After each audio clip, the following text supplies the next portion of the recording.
दिखाता चलूँ कि हमारे पास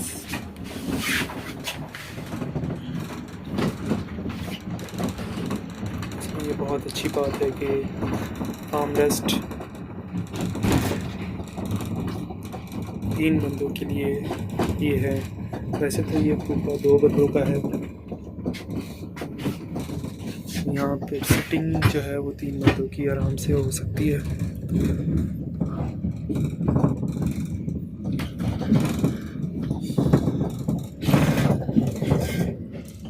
ये केबिन है नौशेरा का और